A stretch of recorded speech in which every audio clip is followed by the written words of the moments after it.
Hey, I wanted to share with you something really interesting. I really like to um, go in and look at what's back on the market on a regular basis. And I see that from my hot sheet for today. So whatever came back on the market, and then I look at, what price ranges they are at so that I can share them and post them on Facebook or on Instagram or whatever it may be. So typically when something goes back on the market, some of the main reasons why they can go back on the market is because the buyer didn't like what they saw in the inspection period. Maybe they requested repairs and the seller was not willing to make those repairs. Maybe the seller was uncooperative or something of that nature. Maybe it didn't appraise and the seller may not have wanted to lower the price. So, before you get to that point, I wanted to point a couple of things out that you may not be realizing that's going on, just so that you can keep an eye out if you're actually doing your search on Zillow or if you're doing it somewhere else. This is just an informational piece that I like to look at when I'm looking at back on the market. So there's a document called a seller's property disclosure statement. A lot of investors get away with saying that they don't know anything about the property because they have never lived in it, so on and so forth. However, the seller learns about the property regardless of whether or not they are living in it through an inspection report. Typically, if somebody conducts an inspection on the property, the seller receives the inspection report and the seller receives something called a buyer inspection notice and seller's response, where the buyer says, I would like this, and that replaced. That is how the seller can obtain information about the property if they did not conduct their own inspection. So I'm very surprised that this hasn't been investigated further, or that there are no more lawsuits or something of that nature with this brokerage, because this brokerage does send you offers to purchase your home, and then they'll have an inspection period where there is a period where they're actually finding information about the house, and then they actually knock the price down from the original seller if they can, through negotiation, saying, hey, this is what we got to fix, this and that, right? I think that's part of the negotiation process. But when they turn around to sell it, at first I thought, sometimes I wonder if this is like a tax strategy, or if they're purchasing with an FHA loan, or how they're going about doing this. And then the properties stay, these properties stay on the market really long. And what's very, very frustrating is that any of us representing buyers, all of our buyers can see these properties online and they can see them on Zillow. And sometimes we get leads based on that specific property. And it's very frustrating to know, after pulling a bunch of comps, that this company is typically overpricing them. I'm not sure what they're banking on. I think that maybe they're expecting to get the buyer as a cash buyer, or maybe they are expecting, or hoping for an out of state buyer that makes a ton of money and is willing to pay the difference in the appraisal value. However, I think it's not fair for the consumer as a buyer that not only are interest rates going up, affordability of housing is going up, and pricing is going up. Median home pricing is going up. So I think it's very unfair for sellers to milk the market the way they're doing so. But again, we've got sellers selling to these companies versus selecting somebody that's a, you know, that's a realtor that's actually doing real estate in this city, so on and so forth. But anyways, we can't blame the seller. Obviously, they're gonna want the convenience, but I don't think sellers realize that they're actually paying a lot more for convenience than they would be if they were paying a regular realtor. The reason being is because a lot of these companies promote their services commission free or with a 1% commission. And the reality is that then they charge the seller a service fee or some, they just call it different. It's still a commission. They're still making money off of the property. And at the end of the day, the property ends up selling maybe a couple months later when the market prices go up. And if there's a couple of properties listed from the same brokerage in that subdivision, more than likely it will probably sell somewhere around the lines. But anyways, I wanted to point a couple things out that you can actually look for. I'm not quite sure. I need to go back and see how MLS looks on your end as a buyer. But when you're receiving these items from us, if the listing agent selected that some of the reports be or some of the documents be public, we can see a little bit of the history. So I'm going to go through the history of this property just to show you how many times it has probably gone through an inspection period and how many times it might have gone all the way through an appraisal. So what am I trying to accomplish with this video? I'm trying to accomplish that you don't invest in inspections and that you don't invest in an appraisal report prior to actually that you don't waste money on inspections and that you don't waste money on an appraisal report if you're placing an offer with this brokerage. The reason being is because a lot of these homes fall back on the market, and this is a little bit of homework that you can do prior to paying for the inspection and prior to paying for the appraisal.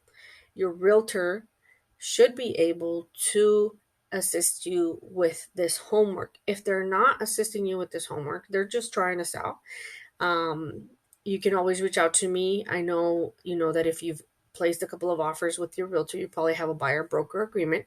But I'm here to keep you safe. And ideally, I'm here to advise you. If anything, just watch the video so that you learn a little bit more and so that you can instruct your realtor to conduct this homework for you a little bit further. So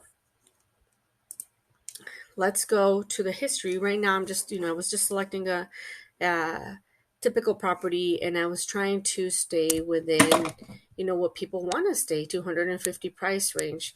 There's very little inventory at that price range. So if I go to the history of this property, I can see who the owner is. I can go to pull a property report and see who the owner is. Obviously, it's going to be open door.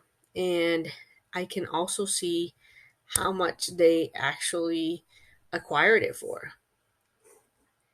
So they acquired it for $236 in 2001. Okay, so that's why they're not letting go of the price. Most of the time, I can see if they actually pulled a mortgage. In this case, I think they paid cash, unless there was an agreement with the original seller in some way, shape, or form. I think that is very possible, but I'm not quite sure, because there could have just been a transfer of title, but no transfer of mortgage. Anyway, there's no way for me to find that out. But what there is I can see the history. This property has been on the market since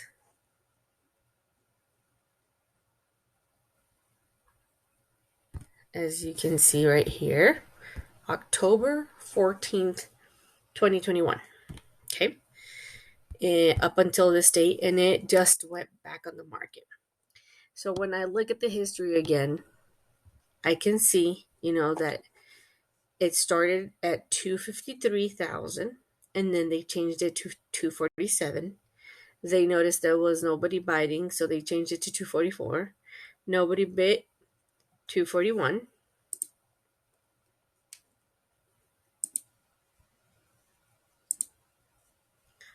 Okay, and then it went pending.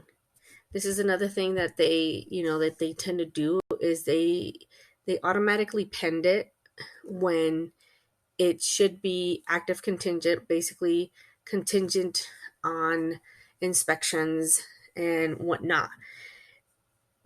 So basically, they went straight to pending, and this was 30422 after 141 days on the market. Okay, so it went pending. And then a couple days later, it went active. This was 3 days later. I don't know if there was a home inspection conducted, or if they just couldn't come to an agreement, or maybe the buyer was just doing a bait and switch, or the buyer maybe changed their mind, or maybe the buyer got another offer accepted. Anything could have been. Whatever the excuse they used, I don't think 3 days was enough to actually conduct a home inspection, but you never know. Maybe they waived the home inspection and then got cold feet. So then we go back to, they actually go back to pending on 322. And again, it goes back to active 329. Okay.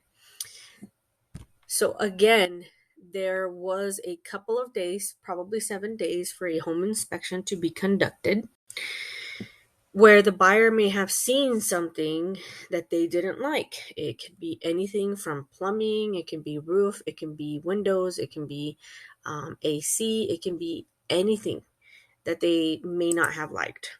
Okay, so this was on the 29th of March. And then you see, and by this time, it's 160 days on the market. And then you start seeing a bunch of open houses. Open house, open house, open house, open house. Okay. And then it goes back to pending on the 31st. And 10 days later, it goes back to active. That 10 days later is very indicative of an inspection period non-agreement. The buyer probably did do an inspection. Depending on the buyer's agent, they probably got advice to do a sewer scope. They probably got advice to do a roof inspection. They probably got advice to do like a termite inspection, a mold inspection, or maybe just a general home inspection. And based on the age of the property, my guess is that based on the age of the property, there's a lot of things that need updating. So at some point, they may have tried to renegotiate, or the buyer really, really got cold feet. Maybe they crunched some numbers. Maybe their agent told them, hey, you know what? It will probably not appraise. Maybe they attempted a negotiation. I'm not sure what happened. But at this point in time, those 10 days, for me, it is safe to say that the seller has received an inspection report at least once, and a possible attempt to negotiate the price down. With that said, the seller now has yet another document, probably an inspection report, stating what's wrong with the property, and also a buyer's inspection report and seller's response form attempting to negotiate that portion of the property. So here's my issue with this whole situation. My issue with that is that typically, when I represent a seller, if I see something on the inspection report, in order to defend the seller, I tell the seller, hey, Mr. Seller, we need to update the seller's property disclosure statement, because now you have knowledge of material facts that might make a buyer want to cancel the property or not purchase it at all. So, you can be a good person and, avoid them having to go through the hassle of doing an inspection period or getting all the way through appraisal. I mean, if they want to waive all of that, that's on them. But as a seller, because you already have knowledge of this information, if the buyer came back and sued you, you might be in trouble because you already knew, and I will be in trouble because I already knew what was going on with the property. And then you're going to try to sue me for not representing you properly, so on and so forth. Okay. So typically, normal agents, I believe ethical. I want to believe that there's a lot of ethical agents that would typically recommend to their seller that they update that seller's property disclosure report. And I will show you one in a second, because this is what really bugs me about these types of listings, especially when I see, the history pending, active, pending, active, pending, active. So here I am, and here as a buyer, a lot of people might be questioning, what's going on? Why isn't it selling? Well, number one, it's probably overpriced. I mean, it is this company that tends to overprice. Number two is people are probably seeing something nasty on an inspection report and the seller is not disclosing openly. This is why it's kind of baffling to me that nobody is pursuing this in any way, shape, or form. Specifically agents that are typically, on the lookout to see what you're doing wrong, because there's agents that are typically looking at us as representatives, trying to go for us and get us in trouble. But I don't see those same agents trying to get this particular brokerage into. Anyways, I'm not here to badmouth. I'm here to educate. I want to show you the seller property disclosure statement, what a sample looks like, what you would be receiving, and what the sellers should be doing. Arizona law requires that the seller disclose material and important facts about the property, even if you're not asked by the buyer or the real estate agent. So the seller's property, this does not have to be filled out in a truthful manner. However, like I said, I'm really, really surprised that, being the broker and the seller, that this company is not protecting themselves from disclosing further, because they are receiving information. So basically, they get away with filling this out, giving the age of the property, and then they do a lot of the CLINE 270, CLINE 270, CLINE 270, CLINE 270. I don't know, unknown. So there's a lot of unknowns here. Wood infestation, heating. Typically on a inspection report, you can find out the heating type, approximate age, all of that stuff. So this should be updated on a regular basis every time that they receive an inspection report, and it is not getting updated. So to me, that's kind of a red flag. If I was representing you in a transaction with this brokerage, I would probably warn you a couple of times to do plenty of inspections. It's a home inspection, a mold inspection, a sewer scope, a roof inspection, a mechanical inspection, AC inspection, termite. Like I would go above and beyond, just because we don't know what's going on, right? And sometimes people feel like I can be shooting myself in the foot. Maybe I'm not an expert in inspections and stuff like that. But at the end of the day, we're trying to protect you from making a mistake. I've been watching, I am part of a Tucson Moms Helping Moms group in, obviously, Facebook.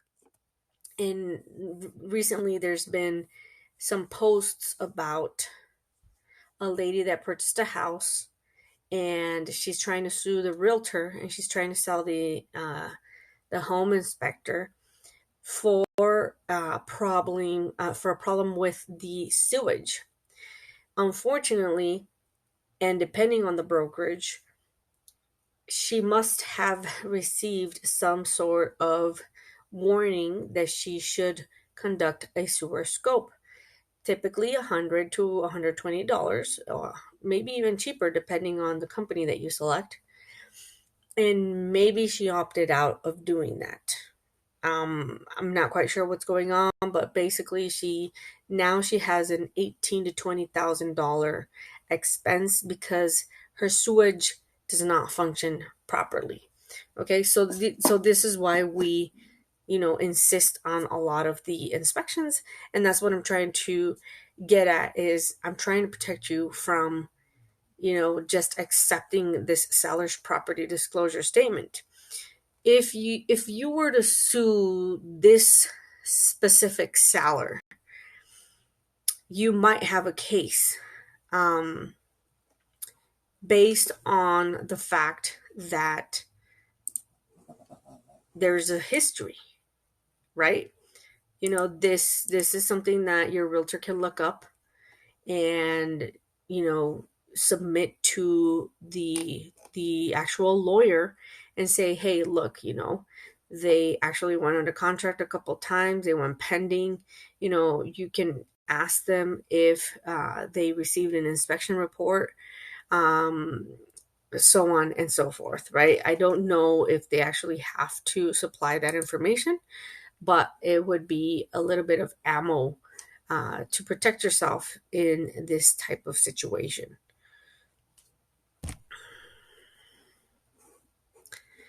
With that said, please, please, please, please do your homework. Look through the buyer advisory. Look through the seller's property disclosure statement. Look through the history. Get your comps. Don't waste your money. I'm trying to, in this crazy market, buyers are feeling buyer's remorse. They're going above and beyond. Sometimes they're offering a lot more. And, at the end of the day, a lot of times they're walking away with their tail between their legs because they're out inspection money, appraisal money, and out of the house. So, if you have an agent that isn't providing you with this education, follow, subscribe, email me. I can't work with you if you are working under a buyer broker agreement. However, you can get a little bit of education through my YouTube videos, and that should be good enough. Well, it's never good enough, but at least that should be a little bit more educational. So I appreciate you listening to me all the way through minute number 23, and I'll see you in my next educational video. Have a good one.